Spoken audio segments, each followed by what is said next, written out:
எல்லா புகழும் அல்லாஹ்வுக்கே. ஸலாத்தும் ஸலாமும் நபிகள் நாயகம் ஸல்லல்லாஹு அலைஹி வஸல்லம் அவர்கள் மீதும், அவர்களது குடும்பத்தார், தோழர்கள் மீதும் உண்டாகட்டுமாக. புனித ரமலானின் 2வது நாளில் நாம் அமர்ந்திருக்கிறோம்.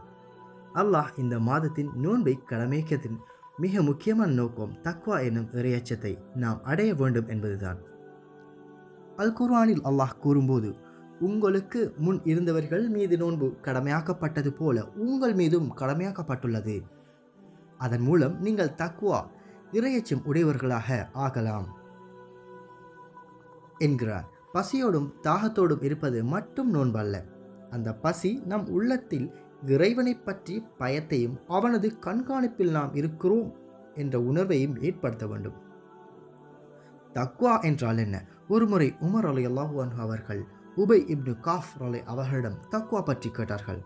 அதற்கு அவர்கள், அமீருல் முஃமினீன் அவர்களே, நீங்கள் முட்கள் நிறைந்த ஒரு பாதையில் நடந்திருக்கிறீர்களா என கேட்டார்கள். ஆம் என்றார்கள் உமர் அலி. அப்போது எப்படி நடப்பீர்கள் என கேட்டதற்கு, எனது ஆடையை சுருக்கி கொண்டு முட்கள் என் மீது பட்டு விடாதவாறு மிக கவனமாக நடப்பேன் என்றார்கள். அதுதான் தக்வா. இந்த உலகம் ஒரு முட்கள் நிறைந்த பாதை. பாவங்கள் என்பவை முட்கள். அந்த முட்கள் நம்முடைய ஈமான் எனும் ஆடையில் பட்டுவிடாமல் மிக கவனமாக இறைவனுக்கு பயந்து வாழ்வதே தக்குவா ஆகும். நாம் நோன்பு நோக்கும் போது வீட்டில் யாரும் இல்லாத தனிமையிலும் கூட ஒரு சொட்டு தண்ணீரை குடிப்பதில்லை. ஏன்? யாரும் பார்க்காவிட்டாலும் என் இறைவன் என்னை பார்க்கிறான் என்ற அந்த உன்னதமான உணர்வு தான் தக்குவா.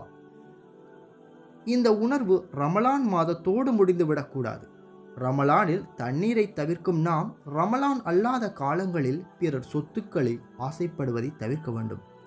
ரமலானில் உணவை தவிர்க்கும் நாம் மற்ற நேரங்களில் பொய் பேசுவதையும் புறம் பேசுவதையும் தவிர்க்க வேண்டும். தக்வா என்பது நம்முடைய நாவிலும் கண்ணிலும் எண்ணத்திலும் பிரதிபலிக்க வேண்டும். தக்வா உடையவர்களுக்கு அல்லாஹ் இக்கட்டான நேரங்களில் வழியை காட்டுகிறான். அவர்கள் எதிர்பார்க்காத இடத்திலிருந்து அவர்களுக்கு வாழ்வாதாரத்தை வழங்குகிறான். ஒரு மனிதன் எவ்வளவு அமல்கள் செய்தாலும் அவனிடம் தக்வா இல்லை என்றால் அந்த அமல்கள் உயிரற்ற உடலை போன்றது. எனவே கண்ணியத்திற்குரியவர்களே, இந்த 2வது நாளில் நாம் ஒரு உறுதிமொழி எடுப்போம். நம்முடைய நோன்பு வெறும் பசியாக மட்டும் இருந்துவிடக்கூடாது. இந்த 30 நாட்கள் பயிற்சியின் மூலம் அல்லாஹ் என்னை பார்க்கிறான் என்ற கேமராவிற்கு முன்னால் வாழ்வதை போன்ற உணர்வை நம் இதயத்தை ஆழமாக பதிய வைப்போம். இந்த இறையச்சம் நம்மளை பாவங்களிலிருந்து பாதுகாக்கும் கிடையமாக மாறட்டும். அல்லாஹ் நாம் அனைவரையும் உண்மையான முஅத்தின்களாக, இறையச்சம் உடையவர்களாக ஆக்கி அருள் புரிவானாக. ஆமீன்.